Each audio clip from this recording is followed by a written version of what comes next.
Shalom, Tuhan Yesus memberkati kita semua. Saudara-saudara yang dikasihi Tuhan, hari ini adalah hari Pentakosta. Hari Tuhan mencurahkan Roh Kudus-Nya. Hari Tuhan mencurahkan, memenuhi murid-muridnya dengan Roh-Nya yang kudus.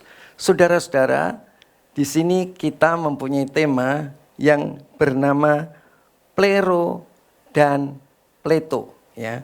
Plero dan Pleto ini adalah bahasa Yunani. Artinya, plero itu dipenuhi secara batin dan Pleto itu dipenuhi bagian luarnya. Ya, jadi plero adalah dipenuhi bagian dalam. Bagian dalam itu bagian yang tidak terlihat, saudara, yaitu roh dan jiwa kita. Ya. Roh dan jiwa kita. Roh dan jiwa kita. Di dalam roh ada persekutuan dengan Tuhan, ada hati nurani, ada intuisi. Kemudian saudara-saudara, di dalam jiwa ada hidupnya jiwa atau nyawa. Di dalam jiwa ada pribadi atau sifat daripada jiwa. Dan di dalam jiwa ada yang namanya fungsi jiwa. Terutama di sini pikiran yang mengandung pikiran, perasaan, dan kehendak. Nah, saudara-saudara, kita sudah dengar kemarin bahwa kita harus dipenuhi oleh Roh Tuhan yang ada di dalam roh kita terhadap jiwa kita. Jiwa kita mempunyai kehidupan. Dan kehidupan itu sudah mati bersama dengan Tuhan dan hidup bersama Tuhan. Kemudian tiap hari kita menyangkal akan sifat kita, akan pribadi kita. Saya pikir semua kita sudah melakukan semua. Amin saudara, kita semua sudah melakukan, tidak ada yang enggak melakukan. Tiap hari kita mengakhiri hidup kita yang 100% bergantung kepada hidupnya Tuhan. Kemudian pribadi kita sudah kita kuburkan. Dan setelah kita kuburkan, saudara-saudara, setelah kita sangkal, saudara-saudara, dan tiap hari kita sangkal. Tapi ternyata, saudara, di dalam kehidupan kita masih lost juga. Tetapi saudara-saudara, mengapa? Nah, itu yang kita bicarakan kemarin. Saya sangkut atau saya ingatkan kembali. Di dalam jiwa kita yang terpenting adalah pikiran kita. Pikiran lama kita harus kita runtuhkan dengan kuasa Roh Kudus. Dan pikiran kita harus kita bangun kembali dengan firman Allah. Ya, bangun dan atas pertolongan Roh Kudus, maka pikiran kita menjadi pikiran yang baru. Nah, itulah yang disebut namanya plero, ya, yaitu dipenuhi jiwa, roh dan jiwa dipenuhi dengan Roh Tuhan, ya, dipenuhi dengan Roh Tuhan. Roh Tuhan yang ada di dalam roh kita harus memenuhi jiwa kita sampai ke pikiran kita. Kalau pikiran kita sudah dipenuhi, saudara, perbuatan kita pasti oke, ya. Oke, sekarang apa yang disebut dengan pleto? Ya, pleto. Pleto itu adalah dipenuhi oleh Roh Kudus secara luaran. Luaran itu apa, saudara-saudara? Ya, bukan dari dalam kita, tetapi dari luar. Ya, kalau plero itu dari dalam, Roh Kudus yang di dalam. Contohnya, kita minum Roh Kudus itu dari dalam. Terus kita dihembuskan nafas Yesus itu adalah dipenuhi dari dalam. Ya, dari dalam roh kita ke jiwa kita. Nah, apa itu yang disebut dengan pleto? Nah, pleto itu roh Tuhan memenuhi kita dari atas. Kalau tadi plero dari dalam, pleto dari atas. Nah, saudara-saudara, plero atau dipenuhi dari dalam atau dipenuhi secara batiniah. Masih ingat, batin itu meliputi jiwa yang dikuasai dan dihidupi oleh roh kita yang sudah dilahirkan kembali, atau roh kita yang sudah didiami oleh Roh Kudus. Nah, saudara-saudara, sekarang yang dari dalam tadi, saudara-saudara, disebut namanya roh esensial. Roh esensial. Ya. Apa itu roh esensial, saudara-saudara? Roh esensial adalah kepenuhan oleh Roh Kudus yang sangat diperlukan sekali. Saya kasih contoh tadi, yang sangat diperlukan sekali apa, saudara? Yaitu yang sifatnya air. Itu orang kalau nggak minum air pasti mati. Atau nafas, hembusan nafas Tuhan. Orang kalau tidak diberikan nafas oleh Tuhan, kita pasti mati. Nah, itulah yang disebut namanya roh esensial. Roh yang esensial adalah yang perlu sekali. Tadi saya katakan perlu sekali minum, perlu sekali apa, saudara? Nafas, ya. Perlu sekali, atau yaitu yang esensial, roh esensial adalah roh yang membuat kita menurut kebutuhan yang mendasar atau menurut kebutuhan yang hakiki. Nah, apa itu sekarang yang namanya roh ekonomikal? Apa itu, saudara? Ekonomikal. Roh ekonomikal artinya roh yang ekonomis. Apalagi, saudara, ini saya ambil, saudara, roh yang irit. Roh yang hemat. Ya, jadi nanti kira-kiranya begini. Roh esensial adalah plero tadi, ya, plero yang mengakibatkan roh esensial adalah roh yang sangat dibutuhkan. Kalau enggak ada dia, kita mati. Ya, contohnya tadi apa, saudara? Minum atau nafas. Nanti saya uraikan. Ya. Kemudian roh ekonomikal itu adalah untuk roh kepenuhan dari atas, bukan dari dalam. Untuk pelayanan. Nah, hari ini adalah hari Pentakosta.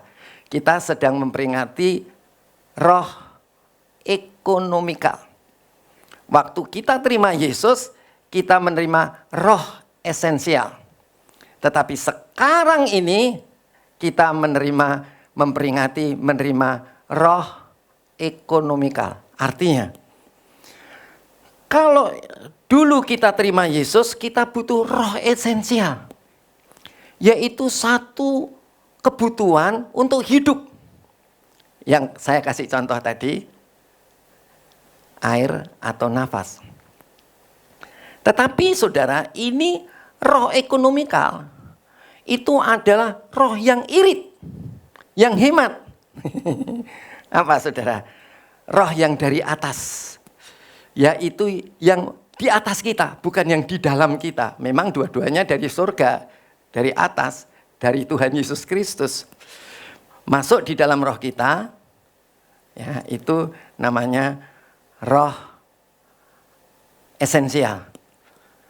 Tetapi saudara-saudara, hari Pantekosta kita memperingati roh ekonomikal. Wah, kalau disebut roh ekonomikal, waduh, ekonomis. Artinya apa, saudara? Sekali engkau pelayanan membawa dampak yang ekonomis. Jadi sekali tepuk tangan 1000 pulau kulampaui. Ya, sekali apa, saudara? Ya, saudara tahu sendiri ya. Jadi sekali saudara berkata-kata itu membawa dampak yang luar biasa. Sekali saudara penumpangan tangan memberi dampak yang luar biasa. Mari sekarang kita sudah mengerti mengenai plero dan pleto, yaitu mengenai roh esensial dan roh ekonomikal. Saudara-saudara, kita pertama-tama akan bicara mengenai plero, yaitu dipenuhi bagian dalam atau bagian batiniah kita, yang kita sebut roh yang mendasar yang diperlukan. Mari saudara-saudara, kita akan lihat firman Tuhan di dalam Kisah 2 ayat yang kedua. Kisah Rasul pasal 2 ayat yang kedua. Tiba-tiba turunlah dari langit suatu bunyi seperti tiupan angin keras yang memenuhi. Ya, memenuhi ini di dalam bahasa Yunaninya adalah pleto. Plero. Ya, jadi memenuhi di dalam. Ya, seperti bejana dipenuhi di dalamnya. Ya. Di sini ini bahasanya, bahasa Yunaninya adalah plero atau dipenuhi secara batin atau dipenuhi secara bagian dalam. Ya, jadi di sini tiba-tiba turunlah dari langit suatu bunyi yang seperti tiupan angin keras yang memenuhi seluruh rumah. Jadi bagian dalam. Jadi saudara, seperti saudara minum atau seperti saudara nafas, ya, itu kebutuhan yang mendasar di dalam. Di mana mereka duduk, ya, ini dalam bahasa Yunaninya plero, ya. Oke, saudara-saudara, saya nanti ini saya bicarakan mengenai plero dulu. Pletonya nanti, ya saudara, plero dulu, pemenuhan secara dalam. Jadi kita belum bicara mengenai hari Pentakosta, tapi setelah ini kita bicara mengenai hari Pentakosta. Kita lihat saudara-saudara di dalam apa yang menjadi kebutuhan mendasar dalam hidup kita. Saudara-saudara, kalau saudara itu nggak sukacita, bisa hidup nggak? Bisa hidup nggak? Nggak bisa. Ayo kita lihat, saudara. Jadi plero itu adalah kebutuhan dipenuhi oleh Roh Tuhan menurut kebutuhan yang mendasar. Dipenuhi batin kita untuk kebutuhan yang mendasar. Terima Yesus adalah untuk dipenuhi oleh Roh Kudus di dalam saudara.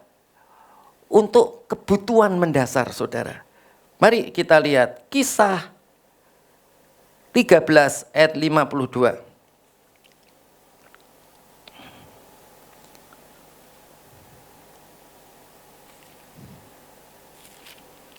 Kisah 13 ayat 52. Dan murid-murid di Antiokhia penuh dengan sukacita. Ya kan? Jadi kalau saudara ikut Yesus, kebutuhan mendasar saudara apa? Sukacitaku penuh, ku bermazmur bagimu, karena ku tahu ku berkemenangan. Ya, saudara. Jadi dan murid-murid di Antiokhia penuh dengan sukacita dan dengan Roh Kudus.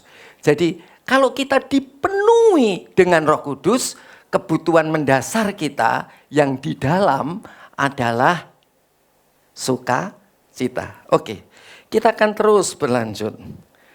Di dalam Yohanes 14 ayat 17. Sukacita, ingat baik-baik, sukacita. Yohanes 14 ayat yang ke-17.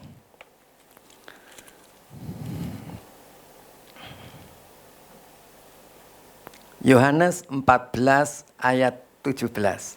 Apa saudara? Kebutuhan mendasar, kebutuhan pokok saudara yang mendasar, yang hakiki, yang sangat diperlukan sekali apa saudara? Selain sukacita, saudara kalau nggak bisa sukacita, rumah tangga juga saudara akan hancur. Kalau saudara tidak bisa sukacita, ini kebutuhan mendasar. Saudara jadi karyawan pun tidak bisa produktif dan saudara akan diberhentikan. Ya, kalau rumah tangga jelas. Kalau saudara di gereja, saudara tidak bisa bersukacita, bukan pura-pura sukacita di wajah, tapi dari dalam, ya, batin kita, roh dan jiwa kita. Saudara-saudara tidak bisa sukacita, apa yang terjadi saudara-saudara? Tidak bisa menjadi saksi Tuhan. Ya, saudara tidak bisa jadi contoh, saudara tidak bisa menjadi teladan. Jadi saudara, sukacita itu dari dalam, bukan tampak yang kelihatan, yang pura-pura, tapi itu dari dalam. Ada sukacita. Ada apa lagi saudara di dalam Yohanes 14 ayat 17, yaitu roh kebenaran. Dunia tidak dapat menerima dia, tidak bisa menerima Roh Kudus, sebab dunia tidak melihat dia, tidak melihat Roh Kudus, roh kebenaran tadi, dan tidak mengenal dia, tetapi kamu mengenal dia. Kita yang percaya Yesus kenal itu sama yang namanya roh kebenaran. Sebab ia menyertai kamu dan akan diam di dalam kamu. Jadi saudara-saudara, kalau saudara itu kebutuhan dasar saudara, ya, kebutuhan batin saudara, saudara itu adalah saudara hidup di dalam kebenaran. Kenapa saudara hidup di dalam kebenaran? Karena saya tahu Tuhan menyertai saya dan diam di dalam saya. Jadi saudara, kebutuhan mendasar kita itu apa sebetulnya? Hidup benar. Ya. Kalau saudara hidup benar, saudara pergi kemanapun, saudara tahu Tuhan tinggal di dalam aku dan Tuhan menyertai aku. Apa saudara?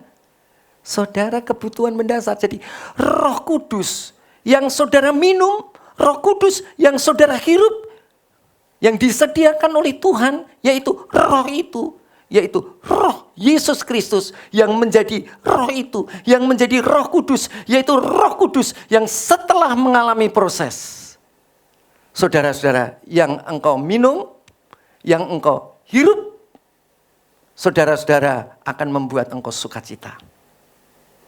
Dari dalam akan membuat engkau hidup benar, karena engkau tahu dimanapun dan kapanpun Tuhan menyertai engkau dan Tuhan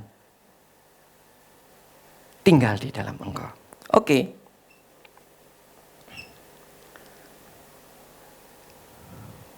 Roh kebenaran. Ya, oke. Sekarang kita lihat di dalam Roma 8 ayat 11. Roma 8 ayat yang ke-11.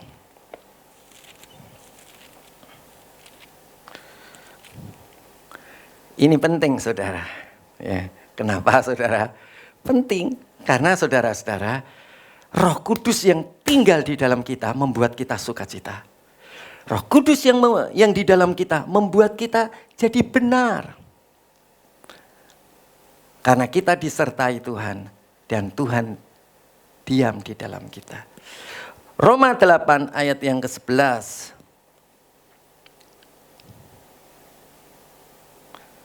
Dan jika roh dia yang telah membangkitkan Yesus dari antara orang mati, yaitu Roh Kudus yang membangkitkan Yesus dari antara orang mati, diam di dalam kamu. Ya, dia diam di dalam kita. Ya, pasti hidup kita benar kan? Ya.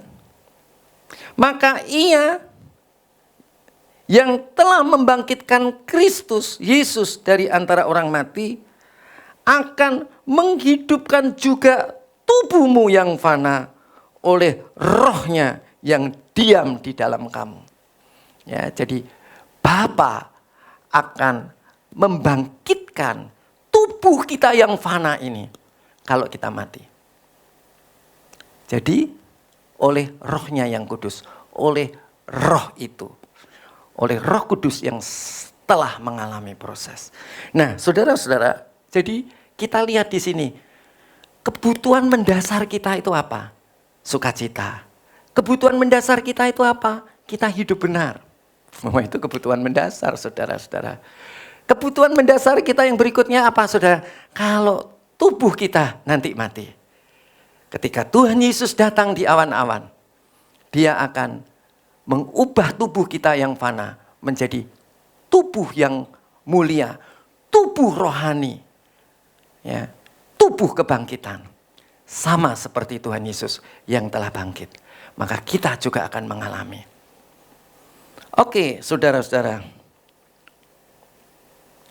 Saya akan ajak saudara untuk melihat lagi, yaitu kalau saudara hidup benar, tubuh saudara nanti dibangkitkan, kira-kira yang ada di dalam saudara apa, saudara? Pasti kudus kan? Pasti terpisah dengan yang lain. Berteman, ngobrol, tetapi kita beda sama mereka. Ya, hidup kita benar, hidup kita kudus, terpisah dengan yang lain.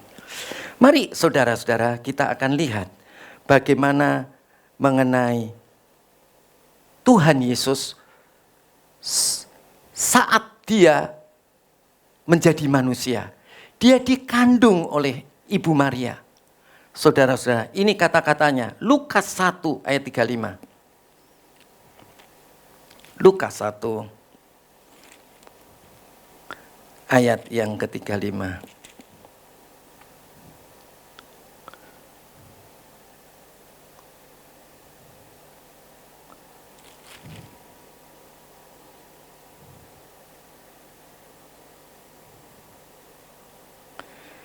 Jawab malaikat itu kepadanya. Ini adalah malaikat Jibril sedang menemui Maria, ibu daripada Tuhan Yesus Kristus, saudara-saudara, dan kemudian dia berkata begini, jawab malaikat itu kepadanya, karena Maria bilang, aku ini masih gadis, bagaimana aku bisa melahirkan anak? Wong saya ini belum menikah, saya ini masih bertunangan. Jawab malaikat itu kepadanya, Roh Kudus. Lah, kembali lagi. Roh Kudus akan turun atasmu.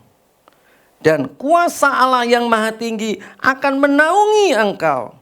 Sebab itu anak yang akan kau lahirkan itu akan disebut kudus anak Allah.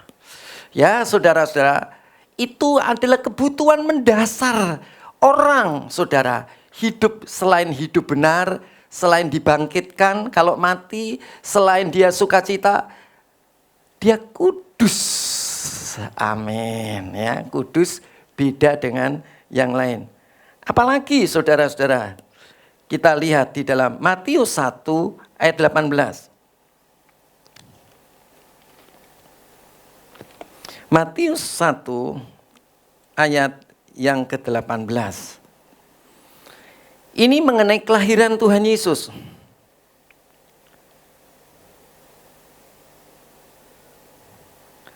Kelahiran Yesus Kristus adalah seperti berikut. Pada waktu Maria ibunya bertunangan dengan Yusuf, ternyata dia mengandung dari Roh Kudus. Mengandung dari Roh Kudus. Dipenuhi dengan Roh Kudus bagian dalam. Sebelum mereka hidup sebagai suami istri. Kita lompat ayat yang ke-20. Tetapi ketika ia mempertimbangkan maksud itu, malaikat Tuhan nampak kepadanya dalam mimpi dan berkata, ini kalau tadi Maria yang dijumpai oleh malaikat Jibril, sekarang Yusuf, saudara, dia mimpi. Ya. Yusuf anak Daud, janganlah engkau takut mengambil Maria sebagai istrimu, sebab anak yang di dalam kandungannya dari Roh Kudus. Saudara-saudara, kebutuhan esensial kita, kebutuhan mendasar kita adalah tidak takut. Ya. Jadi kebutuhan mendasar kita yaitu plero atau roh esensial, roh yang dibutuhkan untuk kita yang mendasar adalah yang pertama-tama adalah sukacita. Yang kedua apa saudara? Hidup benar. Yang ketiga apa saudara?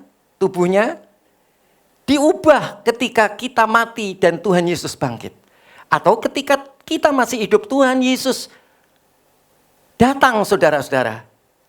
Kita juga akan diubah tubuh kita menjadi tubuh kemuliaan, tubuh kebangkitan, tubuh rohani.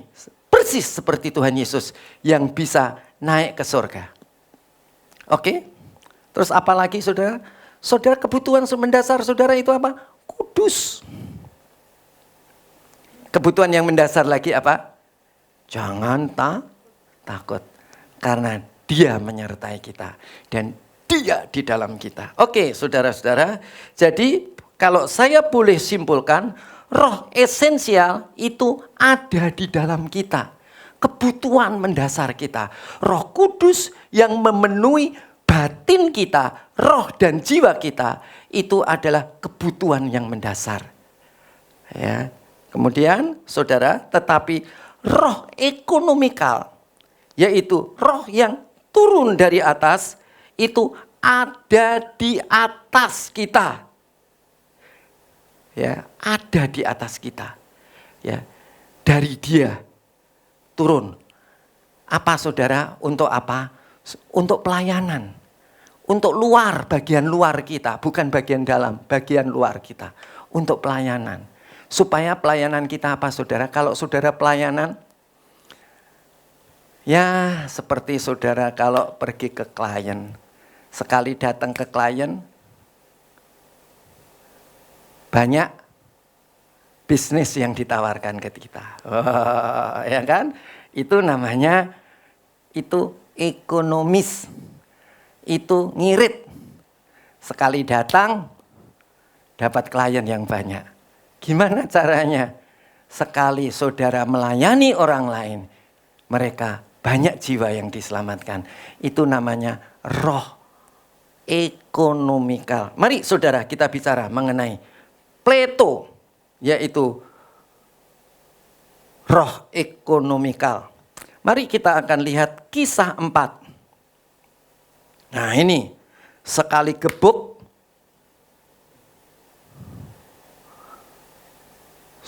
seluruh rumah-rumah, ya, sekali gempa, kota itu runtuh, ya contohnya. Itu namanya roh ekonomikal. Jadi mari kita akan lihat di dalam Kisah 4 ayat 8.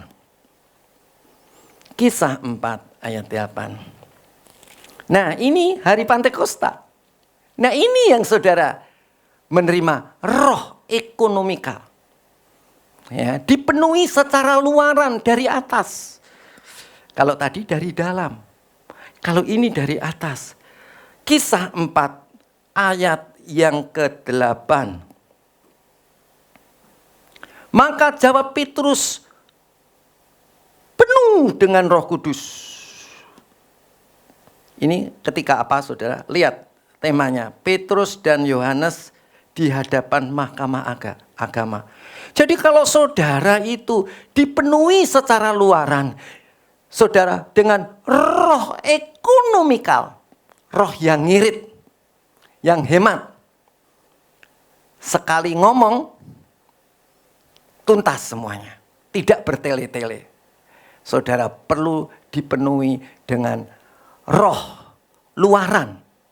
Roh yang bagian luar. Yaitu roh ekonomikal. Roh yang kita peringati hari ini. Roh yang memenuhi kita dari luaran. Pada bagian luar kita. Yaitu, maka jawab Petrus penuh dengan Roh Kudus. Hai pemimpin-pemimpin umat dan tua-tua.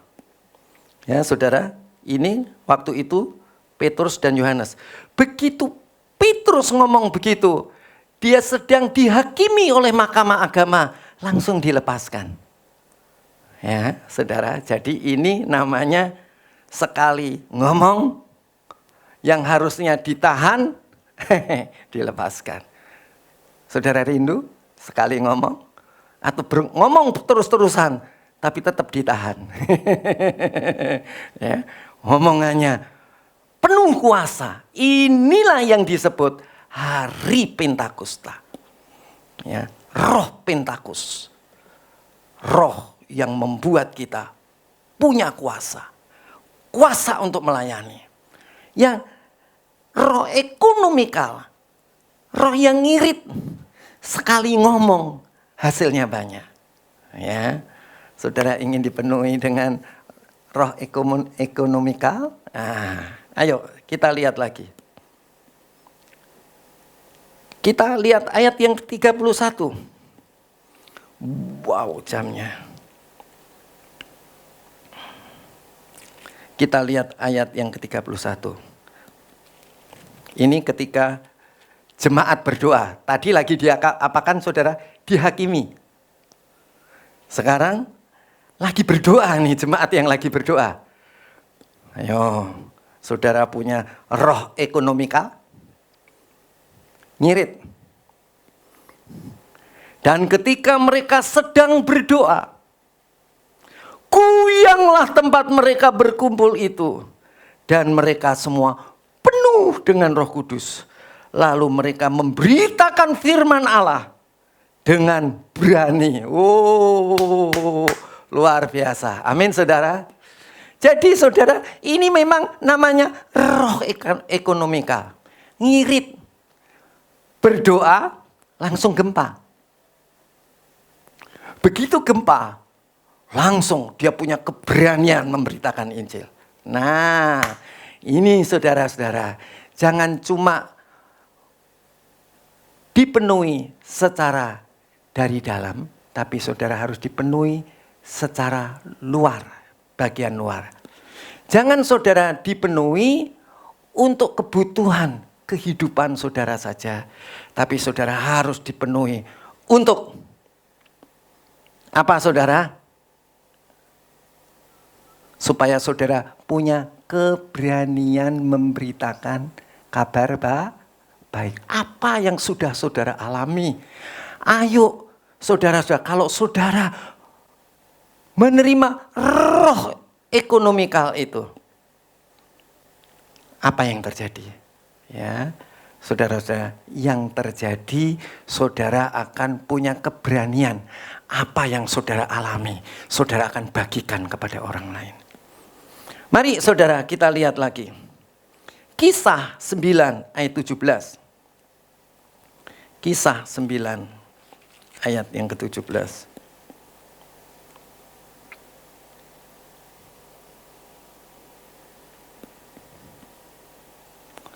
Nah, saudara-saudara, ini ada seorang yang bernama Ananias. Ananias ini muridnya Tuhan Yesus. Dan saudara tahu bahwa Saulus yang akhirnya bernama Paulus, itu minta surat kuasa dari kepala imam-imam untuk menerima surat untuk membunuh orang-orang Yahudi yang Kristen yang percaya kepada Yesus. Sedang dia dalam perjalanan menuju ke Damsyik. Saudara-saudara, dia melihat ada terang yang lebih terang dari matahari. Dan kemudian saudara-saudara, dia tersungkur. Dan waktu itu ada suara yang berseru, "Saulus, Saulus, mengapa engkau menganiaya aku? Siapakah engkau Tuhan?" "Akulah Yesus yang engkau aniaya." Memang Yesus yang dianiaya? Enggak. Anak-anak Tuhan, orang-orang yang percaya kepada Yesus dianiaya. Bagi Yesus itu menganiaya dia. Waktu itu saudara-saudara, matanya langsung tidak bisa melihat. Seolah-olah ada selaput mata. Selaput yang ada di matanya. Dan saudara-saudara, dia tidak bisa berjalan lagi. Dia dituntun untuk pergi ke Damsyik. Dan saudara-saudara, di Damsyik itu pun sudah ditentukan oleh Tuhan. Saudara-saudara, di sana dia tinggal di rumah Yudas. Kemudian saudara-saudara, Saulus yang dari Tarsus itu tinggal di rumah Yudas, saudara-saudara.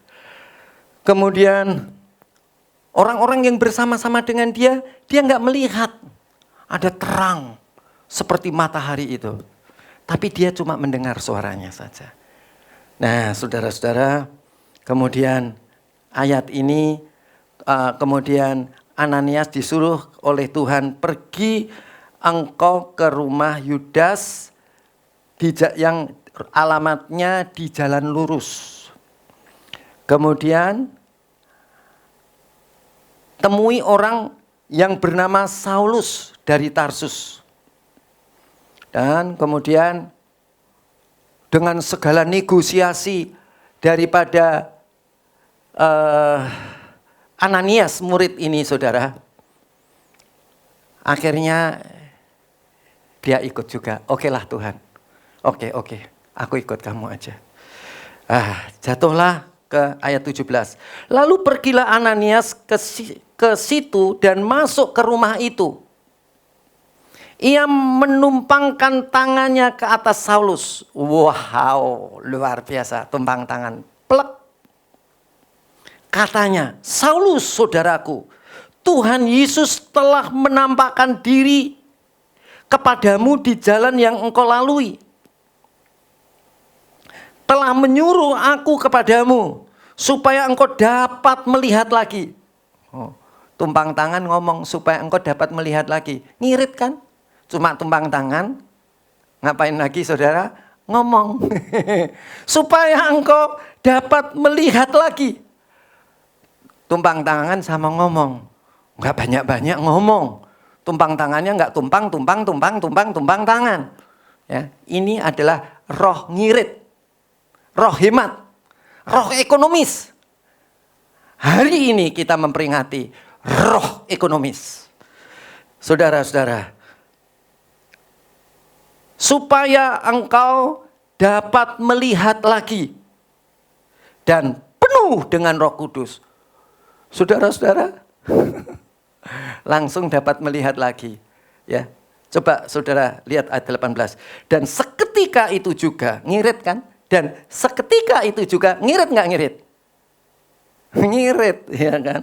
Dan seketika itu juga seolah-olah selaput gugur dari matanya, sehingga ia dapat melihat lagi. Dan ia bangun lalu dibaptis. Dan setelah itu ia makan, pulihlah kekuatannya. Shalom. Luar biasa. Ayo saudara, kita lihat lagi. Ini pentingnya roh ekonomikal. Ini pentingnya saudari dibaptis dengan Roh Kudus. Ya.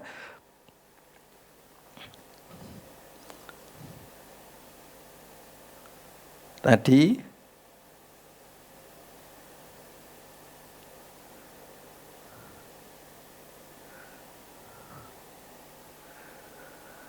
kita sekarang lihat di Kisah 13 ayat yang ke-9. Kisah 13 ayat yang ke-9. Nah, ini sama ini saudara. Apa saudara? Ini ada orang tukang sihir. Ini ada orang tukang sihir sekaligus nabi palsu. Ya. Kalau saudara, ini orang Yahudi. Namanya Bar Yesus. Tetapi kalau di dalam bahasa Yunaninya mereka dinamakan bukan Bar Yesus, tetapi dinamakan Elimas. Ada dukun ceritanya. Nah, dukun ini saudara tinggal di Pulau Siprus. Dan itu gubernurnya namanya Sergius Paulus, ya, bukan Paulus dan Saulus ya. Paulus yang namanya Saulus itu ya. Sergius Paulus ini gubernur di Pulau Siprus itu. Dia adalah seorang yang cerdas. Saudara-saudara, dulu Sergius Paulus gubernur ini percaya apa yang dikatakan oleh si nabi palsu dan tukang sihir ini, yaitu Bar Yesus tadi. Dan saudara-saudara, ketika Barnabas dan Saulus, ya, yang setelah Saulus bertobat tadi, yang akhirnya bernama Paulus, bukan Paulus gubernur ya.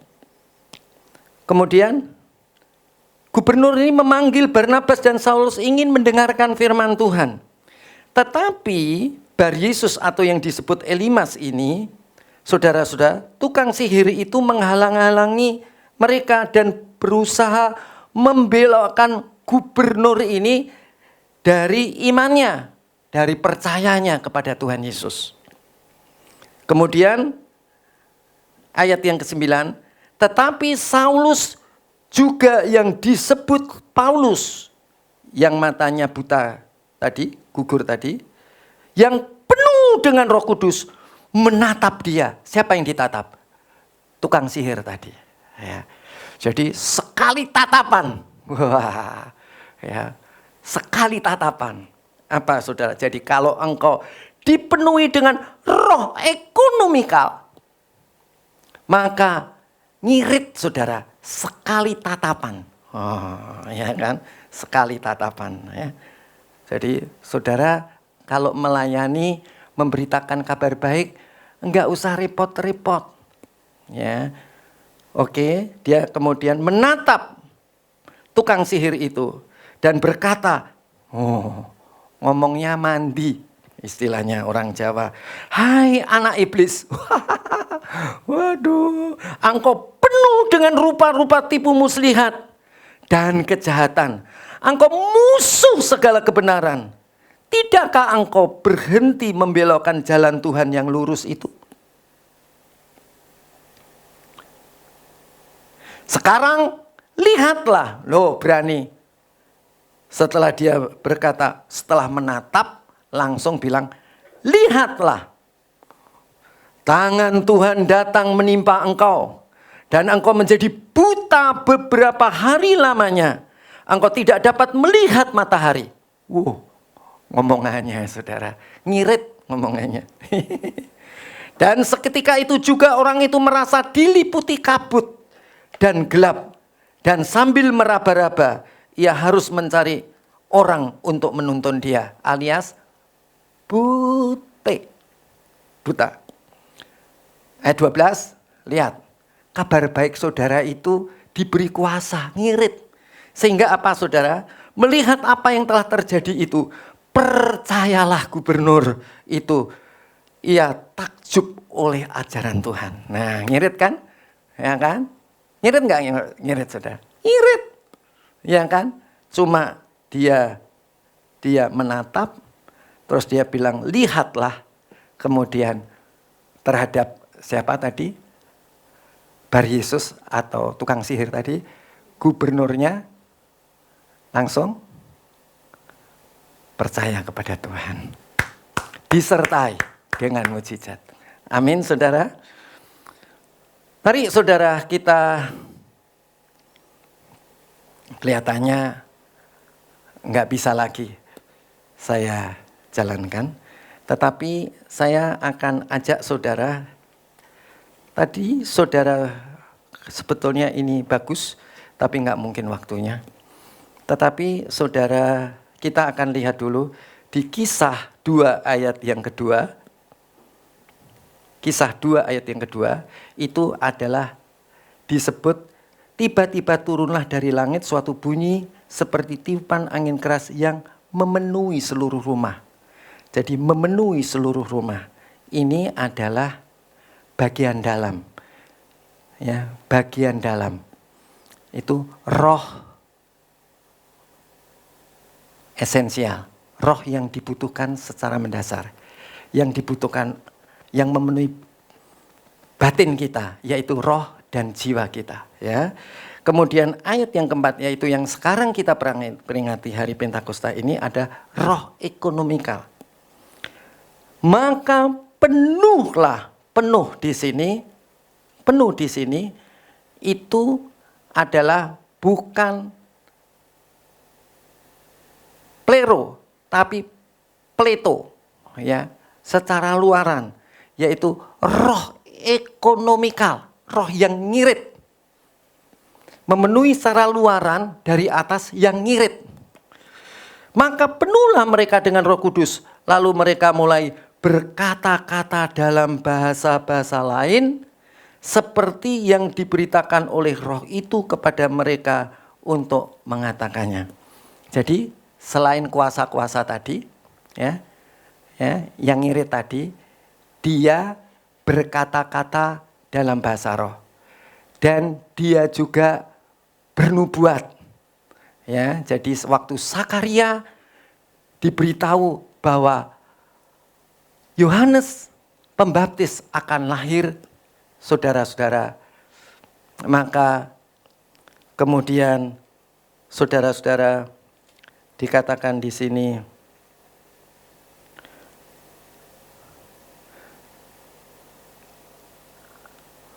bayi daripada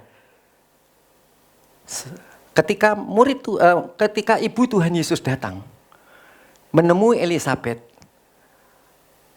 ibu Tuhan Yesus yang bernama Maria tadi sedang mengandung.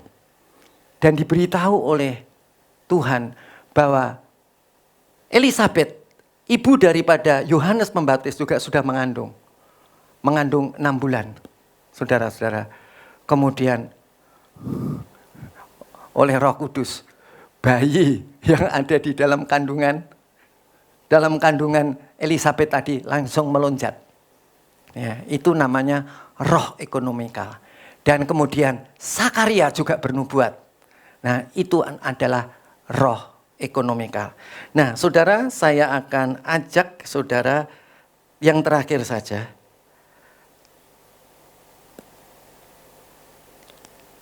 Kisah Rasul 1 ayat yang 5. Sebab Yohanes membaptis dengan air. Tetapi tidak lama lagi kamu akan dibaptis dengan Roh Kudus. Ya, ini adalah janji Tuhan. Ya, kita semua akan dibaptis dengan Roh Kudus. Ada kepenuhan secara bagian dalam, batin, yang disebut plero. Ada kepenuhan yang di luaran, bagian luar, yaitu dari atas. Yaitu namanya pleto. Dan yang namanya plero ini, saudara-saudara, memberikan kebutuhan mendasar kita. Tetapi yang namanya pleto itu memberikan kepada kita kuasa di dalam pelayanan. Sekali kerjain, semua pulau terlampaui. Seperti yang saudara sudah dengar. Mari kita tutup mata kita. Haleluya. Kita diberi kuasa oleh Roh Kudus. Keperluanku. Yesus saja, luar biasa. Engkau sudah berubah engkau tidak sama lagi. Hari ini kita memperingati hari Pentakosta. Allah memberikan roh ekonomikal.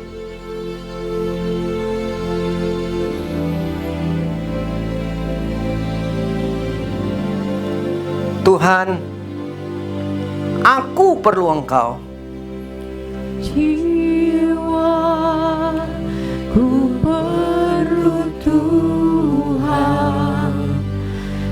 Aku perlu Engkau Tuhan. Saat ku perlu. Aku perlu roh kuasa itu,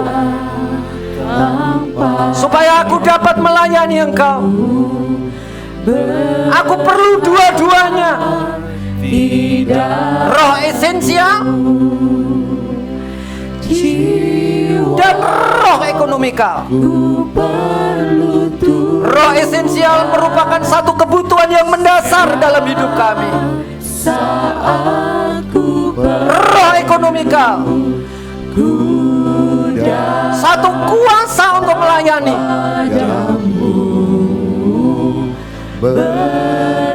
Angkat kedua tanganmu. Aku perlu Engkau Tuhan.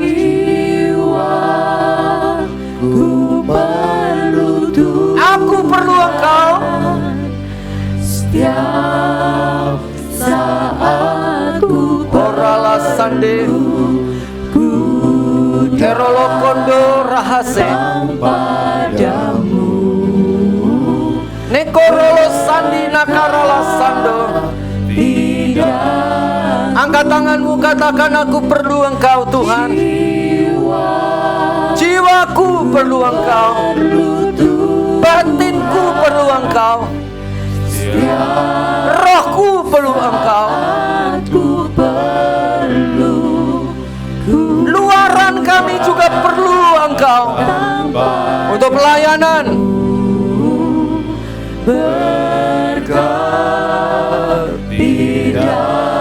Katakan jiwaku perlu Engkau.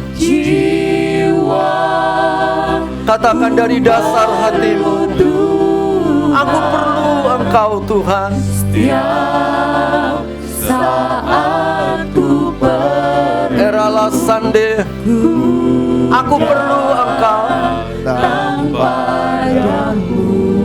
Angkat tanganmu, angkat hatimu. Sukacita, kebenaran, kekudusan, setiap saat ku perlu kebangkitan tubuh nantinya, ketidaktakutan. Tetapi sekarang saudara minta kepada Tuhan, penuhi aku dengan roh-Mu secara luaran. Pleto Tuhan, tidak sekedar plero, tetapi pleto Tuhan, supaya aku dapat memberitakan kabar baik kepada semua orang. Karena Tuhan katakan, pergi, jadikan semua bangsa muridku.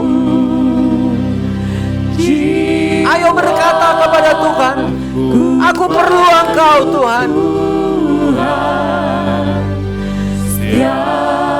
Aku sungguh perlu Engkau untuk menyertai kami dalam pelayanan kami.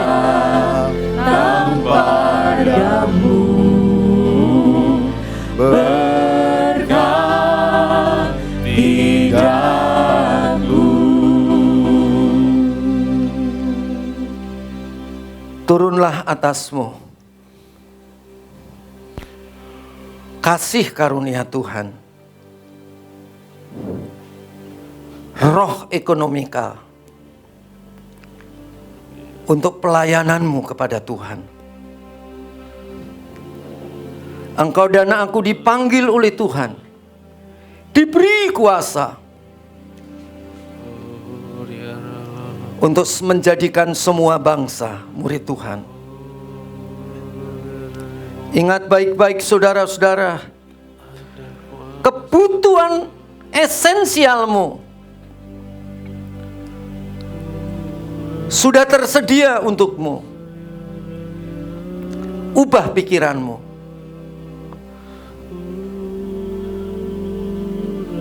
Maka kebutuhan batinmu akan terpenuhi.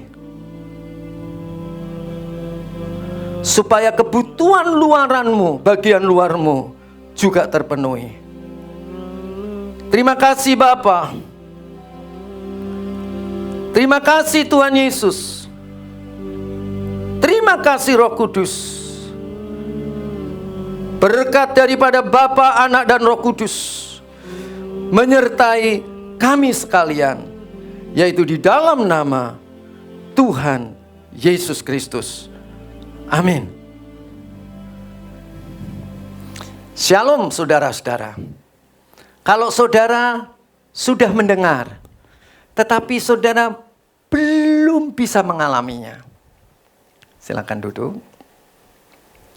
Saudara bisa mengikuti Zoom kami. Dan saya jamin, saudara pasti bisa mengalami seperti apa yang saudara sudah dengar dari firman Tuhan. Tuhan Yesus memberkati kita semua. Shalom.